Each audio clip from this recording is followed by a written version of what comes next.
कोई अपने वालिद का नाम लेकर आई लव यू कहे तो लोग उसे बर्दाश्त करेंगे?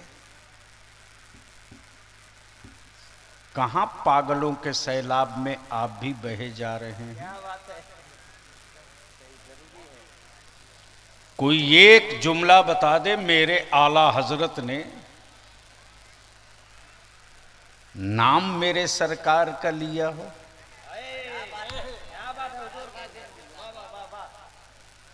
कहां हम कहां वो, हम कहां जलील वो कहां नूर, हम कहां कमबख्त वो कहां नबियों के मुक्तदा। जब अंबिया नाम न ले सकें, इसलिए मैं इल्तिजा करूंगा अल्लाह के वास्ते मेरे आका का नाम न लें। तकाज़े इश्क ये है कि जब नाम लेते हैं तो हम पर दुरूद वाजिब हो जाती है। वसदक़ रसूलुहुन नबियुल अमीनुल करीम व नहनु अला ज़ालिका लमीनश शाहिदीन वश्शाकिरीन वल्हम्दुलिल्लाहि रब्बिल आलमीन।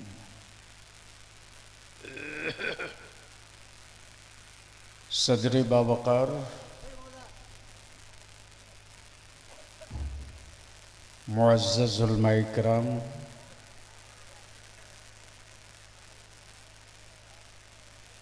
खेती किसानी से फुर्सत निकाल कर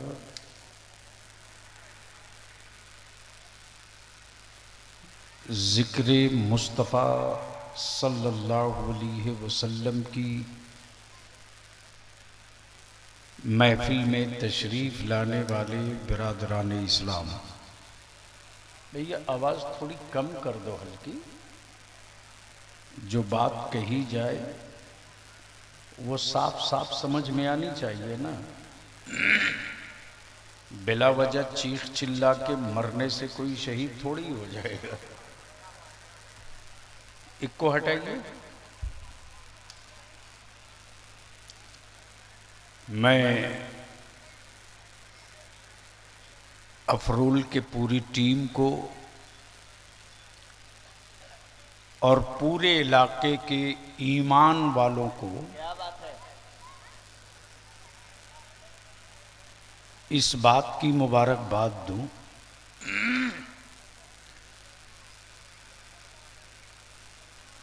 कि जलसे के पीछे भी मदरसा है, जलसे के आगे भी मदरसा है।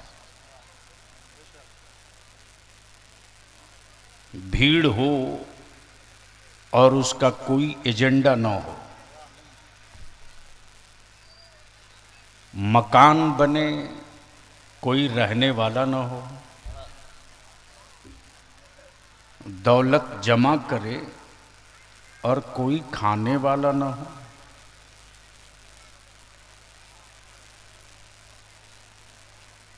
तो जिस तरह भीड़ बगैर एजेंडे के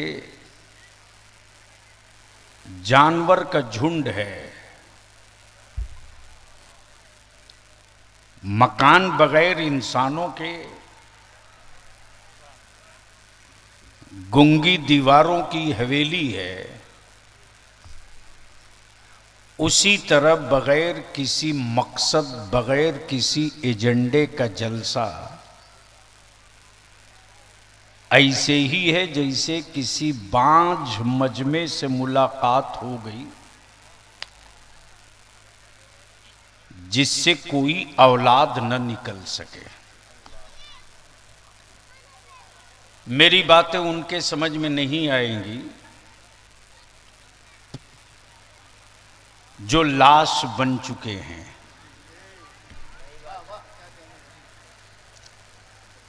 मौलाना एक बात मैं पूछूं, कोई अपने वालिद का नाम लेके बुलाता है,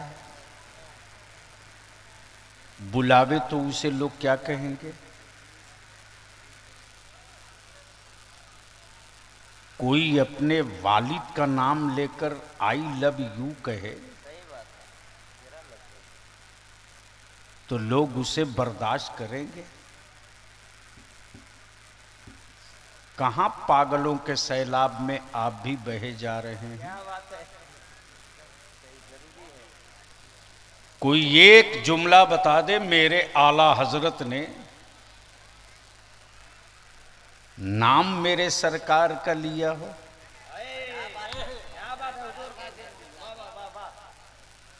कहां हम कहां वो, हम कहां जलील वो कहां नूर, हम कहां कमबख्त वो कहां नबियों के मुक्तदा। जब अंबिया नाम न ले सकें, इसलिए मैं इल्तिजा करूंगा अल्लाह के वास्ते मेरे आका का नाम न लें। तकाज़े इश्क ये है कि जब नाम लेते हैं तो हम पर दुरूद वाजिब हो जाती है। तब किसी ने कहा है, आशिक ने कहा है, हर दर्द की दवा है। अगर बोलोगे तो तकरीर कर दूंगा। हर दर्द की दवा है, जोर से बोल दो, हर दर्द की दवा है, तावीज़ हर बला है, तावीज़ हर बला है। अगलों ने भी कहा है, पिछले भी यही कहेंगे। इसलिए मैं विनती करके अपील करूंगा। वैसे मैं जानता हूं कि जो मौलवी बिहार कभी आया नहीं है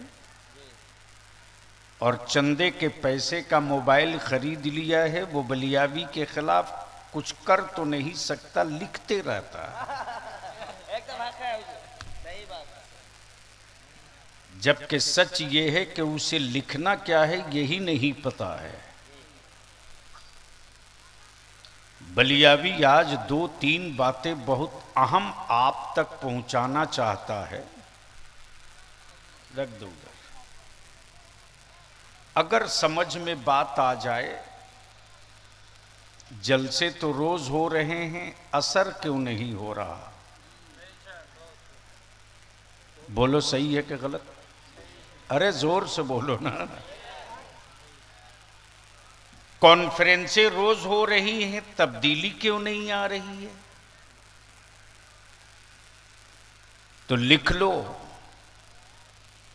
भाड़े का खतीब शायर बुलाओगे तो रात तो पास हो जाएगी, मस्ती में असर नहीं दिखेगा। गांव के वो चंद लोग थे जो न मौलाना थे, न आलिम थे, न मुफ्ती थे, न मुहद्दिस थे, न हाफिज थे, लेकिन मेरे मुस्तफ़ा के आशिक थे। तवज्जो चाहूं स्टेज वालों की, आप लोग डर तो नहीं न रहे हैं? सुबहान अल्लाह बोलने से निकाह नहीं टूटेगा, बोल सकते हैं। बलियावी से तकरीर कराने के लिए स्टेज का सेहतमंद होना ज़रूरी है, और बलियावी से माल निकलवाने के लिए स्टेज के साथ मजमे का गुंगा ना होना ज़रूरी है। और अब तो भारत हमारा इतना महान हो चुका है कि बग़ैर गला के ऑपरेशन के गूंगे बहुत बोलने लगे हैं,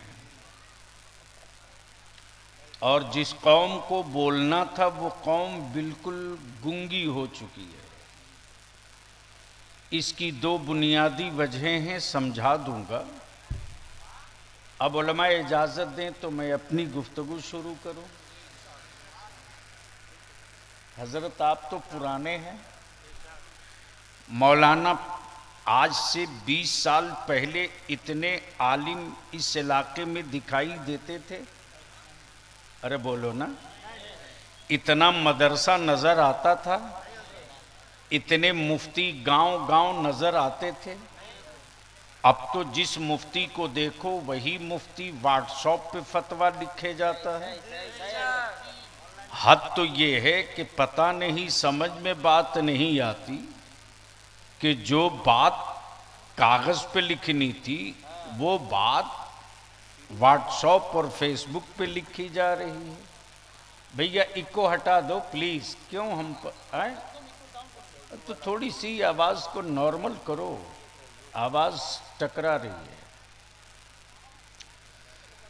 अब दिल लगाइएगा, ऑनलाइन से आप कपड़ा मंगा लो, ऑनलाइन से आप सामान बुक कर लो। क्या आने वाले दिनों में इस्लाम को भी डिजिटल बनाओगे? कहां जा रहे हो आप? इस्लाम डिजिटल मजहब नहीं है, इस्लाम फिजिकल मजहब है। तवज्जो चाहूं, डिजिटल को उंगलियों के इशारों पे खसकाया जाता है, फिजिकल को उंगलियों के इशारों पे खसकाया नहीं जा सकता।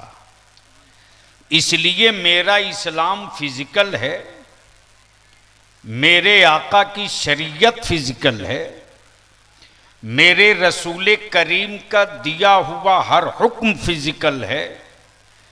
और माफ करना, यहां रुक कर एक बात ये भी कह दूं कि मुसलमानों इस गलतफहमी से बाहर निकल जाओ कि दुनिया तुम पर रिसर्च करेगी। वो तुम नहीं हो कि तुम पर दुनिया रिसर्च करे, रिसर्च तो उस पर किया जा रहा है। बस आंखें खोल के गुफ्तगू यहीं से खड़ी हो जाएगी हजरत। रिसर्च तो इस पर किया जा रहा। तकबीर! आखिर उस फलस्तीन से पूरी दुनिया के ईमान वालों का रिश्ता है तो कैसा है? आखिर इतनी अकीदत है तो क्यों है? आखिर उस शहर फलस्तीन से इतनी मोहब्बत है तो क्यों है? वो सिर्फ इसलिए है, वो फकत इसलिए है कि मेराज की रात है। बोलो बोलो, सुभान अल्लाह, सुभान अल्लाह, अरे जोर से सुभान अल्लाह। मेराज की रात है, मुस्तफा की जात है, बेशक मुस्तफा की जात है। मुसल्ला है बैतुल मुकद्दस का, इमामत मेरे नबी फरमा रहे और इक्तदा में सारे अंबिया पीछे हाथ बांधे खड़े। बेशक सुभान अल्लाह। कहां गए वो अकल के टुअरे? कहां गए? ये कौन सी जगह है?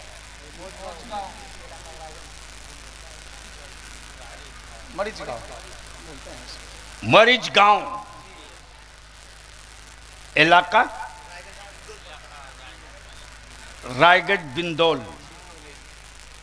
एरिया। एक बात बताओ कि तुम्हारे गांव के किसी कब्रिस्तान के मुर्दे को किसी मस्जिद में नमाज पढ़ते किसी ने देखा? अरे जोर से। गलती से उसकी शक्ल सूरत वाला कोई रात को मिल जाए ईशा के बाद तो क्या हाल होगा गांव का?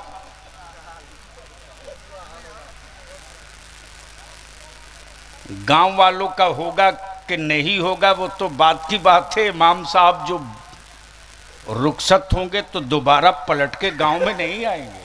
सुभान अल्लाह जी, बेशक। अब पहले सोच लेंगे जब गांव के मुर्दे आ सकते हैं तब इसके बाद बचा क्या है जी। कहां गए मेरे मुस्तफा को माज़ल्ला मुर्दा कहने वाले हरामखोर? वाह क्या! अरे बोल यार, बोल बोल बोल, सुभान अल्लाह। कहां गए सऊदिया के ज़कातखोर जी? मेराज की शब सारे नबी मुक्तदी, सुभान अल्लाह, सारे नबी मुक्तदी मेरे मुस्तफा इमाम, बेशक सुभान अल्लाह। तब बलियाबी को अर्ज करने दो, लाओ जवाब है तो, लाओ जवाब है तो। जब और नबियों की कब्र में जब और नबियों की मौत ना हुई, लेकिन बड़े बेहया किस्म के लोग होते हैं जी। सारे नबियों का पीरियड है, सारे रसूलों का पीरियड है। आदम एक पीरियड के लिए सफीउल्लाह, मूसा एक पीरियड के लिए कलीमुल्लाह, ईसा एक पीरियड के लिए रूहुल्लाह, नूह एक पीरियड के लिए नजीबुल्लाह। लेकिन मेरे आका की शान अजमत ये कि वो एक पीरियड के लिए नहीं, कयामत तक के लिए मोहम्मदुर रसूलुल्लाह। सुभान अल्लाह, सुभान अल्लाह, बेशक, बहुत खूब। कब तक के लिए? कयामत तक। जोर से जोर से जोर से, कयामत तक के लिए। नबी कयामत तक के लिए, रिसालत कयामत तक के लिए, महबूब की नबूवत कयामत तक के लिए, कुरान कयामत तक के लिए, इस्लाम कयामत तक के लिए, सुभान अल्लाह, बेशक, शरीयत कयामत तक के लिए, बेशक, किताब कयामत तक के लिए, सुन्नत कयामत तक के लिए, बेशक, सुभान अल्लाह, फर्ज व वाजिब कयामत तक के लिए जी, नवाफिल और फराइज कयामत तक के लिए। बेशक, गोया जो कुछ है मेरे पास कयामत तक के लिए जी। कब तक के लिए? कयामत तक के लिए। ओए जोर से, बहुत बड़ी बात बोलने जा रहा हूं। कब तक के लिए? ऐसा नहीं है कि 10 साल के बाद कोई मुल्ला बदल दे जी जी, कोई मौलवी बदल दे। बेशक, बदलने की बात सोचेगा तो पूरी दुनिया का ईमान वाला उसका खानदान बदल देगा। वाह क्या बात है। लेकिन मुस्तफा का कानून नहीं बदलेगा। बेशक, इसीलिए तो आज सब धर्म वाले परेशान हैं। सबके यहां बदलाव हो गया। बेशक, आए बोल दे बोल दे, सुभान अल्लाह, सुभान अल्लाह, सबके यहां बदलाव हो गया। जहां जिंदा बेटियों को जलाया जाता था वहां भी बदलाव हो गया। बेशक, जहां बेवाबों की शक्ल देखना मनहूस माना जाता था वहां भी बदलाव हो गया। और ये बदलाव उनके किताबों के जरिए नहीं हुआ, ये मुस्तफ़ा की दी हुई इंसानियत के सबक के जरिए हुआ। सुभान अल्लाह, बेशक, बहुत खूब। इसी भारत में दलित समाज की, पिछड़े और आदिवासी समुदाय की, भारत की बेटियों को पूरा शरीर ढकने का कपड़े से हक नहीं था। जो चाहे खेल ले, जो चाहे खेल ले, लेकिन नबी रहमत सल्लल्लाहु अलैहि वसल्लम की उम्मत का एक जवान जिसका नाम हैदर अली टीपू सुल्तान, सुभान अल्लाह, वाह, आ गया शेर मैसूर जब मैदान में, तो उसने ऐलान किया कि चाहे मेरी बेटी हो या किसी मजहब की बेटी हो, इन बेटियों के बदन से कोई कपड़ा उतारने की गलती करेगा उसकी सजा मौत होगी। वाह, उसकी सजा मौत होगी। ये खैरात है मदीने की सरकार का। बेशक, सुभान अल्लाह, गोया मुसलमान न खुद नंगा रहता है न किसी दूसरे को नंगा रहने की बात करता है। बेशक, जी, लेकिन कौन समझाएगा साहब? तकरीरें सुनते सुनते ना जाने कितने लोग कब्र चले गए, ना जाने कितने तकरीर वाले गए, हम भी जाएंगे जी। अब सुनने का वक्त नहीं, कुछ करने का वक्त है। बेशक, कब तक सुनोगे? हमारे ही भारत में 21,000 दंगे और फसाद हुए। कितना?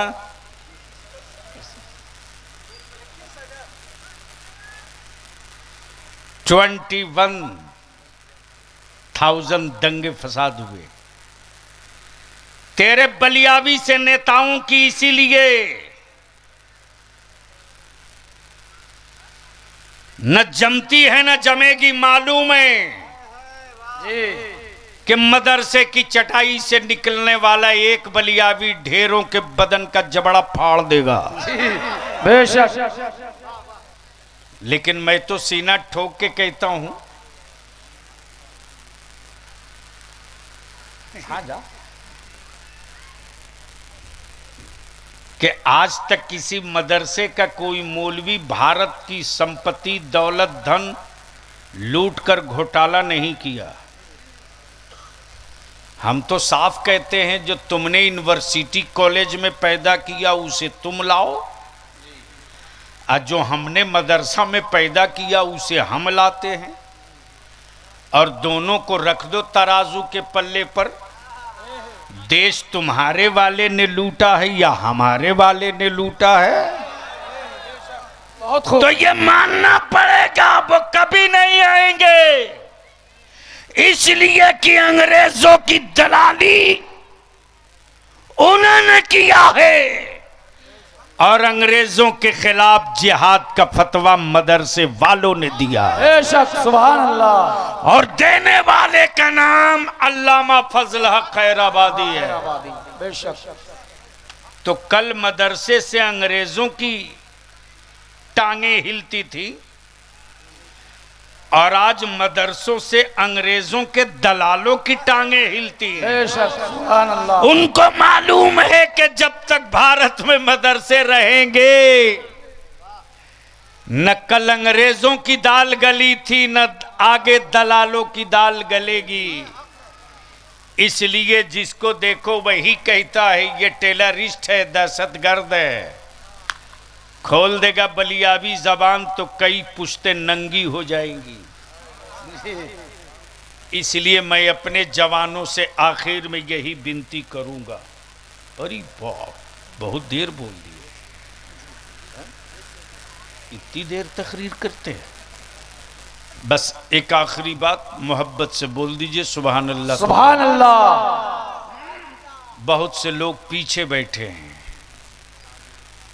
मैं जान रहा हूं कि कीड़े की वजह से लोग बच के बैठे, मुझे भी इसका एहसास है, होना भी चाहिए।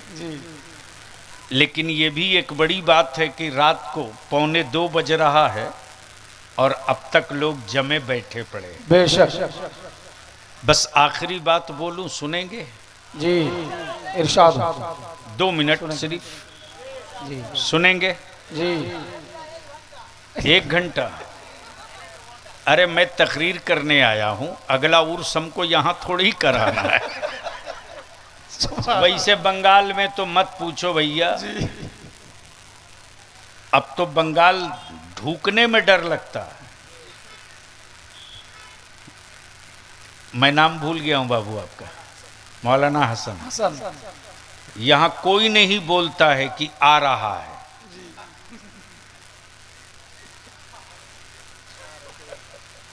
या आ रहे हैं, कोई नहीं बोलता, बोलता ढूक रहा। कमाल है, जैसे लगे कोई चूहा है मान में ढूक रहा। क्या गलत बोल रहा हूं? जी सही बात। अच्छा, आज तक कोई नहीं बोला कि हम जा रहे हैं। जो मिला वो यही बोलता है कि हम आ रहे हैं।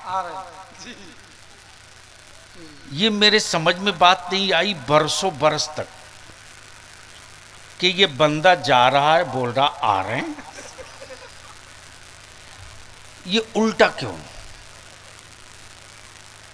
तो मैंने बड़ी प्यार से पूछा, यार जाने को आना क्यों बोलते हो? तो बोला बंगाल में जाने को मरना बोलता है, इसलिए हम कैसे बोले कि हम मरने जा रहा। सुनो, कभी भी खुद को गरीब मत समझना। बेशक। अरे जो कौम साल में ज़कात और फितरा दे वो कौम कभी गरीब नहीं है। जी बेशक, बहुत खूब। और तुम्हारा बलिया भी तो पूरे भारत में खब ठोक कर कहता है मेरी गरीबी पे मुस्कुराओ मत। जी हम गरीब हो करके भी करोड़ों बच्चों को मदरसों में पाल लेते हैं। बेशक, सुभान अल्लाह। और तुम करोड़पति हो करके भी अपने माँ बाप को आश्रम में भेज देते हो। बेशक, वो तेरी दौलत की लानत है, ये मेरे मुस्तफा की सुन्नत का कमाल है। बेशक, सुभान अल्लाह, सुभान अल्लाह, बहुत खूब। क्या बात है। इसलिए हमें गरीब का के ताना देने की गलती मत करना। आज भी मेरी कौम का बच्चा मुर्शिदाबाद, मालदा, उत्तर दिनाजपुर, इस पूरे इलाके के हमारे बच्चे मुंबई में, चेन्नई में, जी केरला में, दिल्ली में, उड़ीसा में मजदूरी करते, चोरी नहीं करते, बेशक, मेहनत करते, डकैती नहीं करते। ये मेरे आका की दी हुई नेमत है कि भारत के आश्रम में हर मजहब के लोग मिलेंगे, मुस्तफा का गुलाम नहीं मिलेगा। बेशक, सुभान अल्लाह, सुभान अल्लाह। बोलो सही है कि गलत? जी हक बात। जोर से बोलो। जी सही। ये बताओ ये स्कूल की देन है या मदरसे की? मदरसे की। ये कॉलेज की देन है या इस्लाम की? रिसर्च इस पर हो रहा है कि करोड़ों रुपया जिस बाप ने बेटे को दिया वो बेटा आश्रम में भेज दिया, और जिस किसान मुसलमान जो मुसलमान किसान अपने बेटे को कुछ नहीं दिया, फिर भी वह अपनी माँ के कदमों को चूमता है, अपने बाप को लिए फिरे जा रहा। सुभान अल्लाह, सुभान अल्लाह। यह है रिसर्च इस पर हो रहा है जी कि गरीबी में रहने के बावजूद भी ये मदरसे के करोड़ों बच्चों को पालता क्यों है। याद रखना, अब तक दुनिया में सिर्फ एक अमीर की हवेली का डंका बजता है, और उस अमीर का नाम है अमीरुल मोमिनीन सैयदना उस्मान गनी ज़िन्नुरैन। सुभान अल्लाह। और एक गरीब जिसका नाम हलीमा, वाह।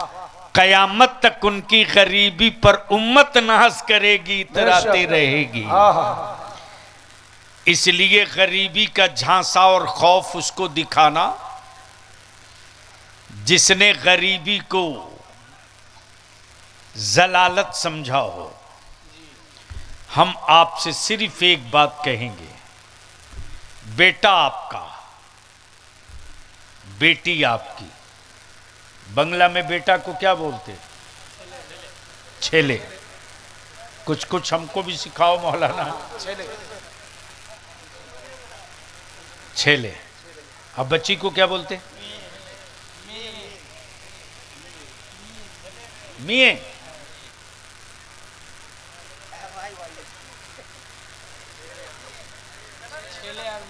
यार ये भी रिसर्च की बात है।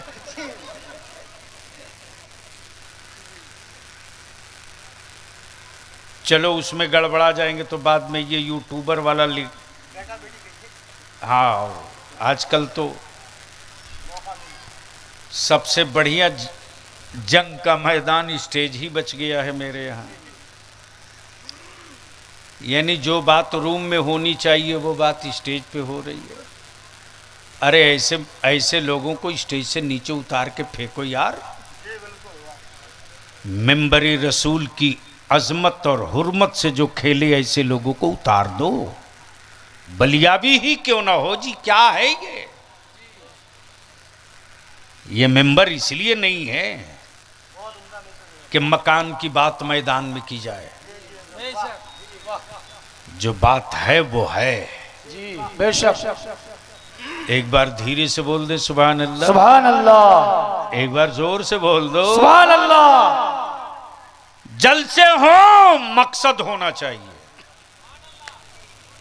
मकान बने एजेंडा होना चाहिए, मदरसा बने तो तालीम होनी चाहिए, बेटियां जन्म ले तो लड्डू बटे लेकिन हया के साथ होनी चाहिए, बेटों की बारात ले जाओ तो सुन्नत साथ होना चाहिए, बेशक सुभान अल्लाह। बेटियों की बारात बुलाओ तो आवारगी नहीं, शरीयत की पाबंदी होनी चाहिए। बेशक बेशक सुभान अल्लाह, क्या बात है। अगर एजेंडे के साथ काम करोगे तो सिर्फ 5 साल बलियाबी को दे दो। दादा को बंगाल में दे दिए 35 साल, दीदी को दे दिए 15 साल जी। बलियाबी तुझसे तेरी औलादों के लिए सिर्फ 5 साल मांग रहा, बेशक सिर्फ 5 साल। पैसा नहीं चाहिए बलियाबी को तुझसे, तुझको तेरी औलादों के लिए तुझको चाहिए जी। सिर्फ 5 साल। इस 5 साल में कुछ करो मत करो, मकान बनाओ मत बनाओ, गाड़ी खरीदो मत खरीदो, सिर्फ 5 साल में निकाह को सस्ता कर दो। बेशक सुभान अल्लाह, है क्या बात है। और निकाह को सस्ता करके अपनी औलादों को पढ़ा दो। बेशक याद रखना, जिसकी औलादें जाहिल होगी उसकी औलादें मजदूर बनेगी, और जिसकी औलादें पढ़ लेंगी उसकी औलादें मालिक बनेंगी। अब फैसला आप करो कि मजदूर बनाना चाहते हो कि मालिक। तो मालिक बनाना है तो पढ़ाना होगा,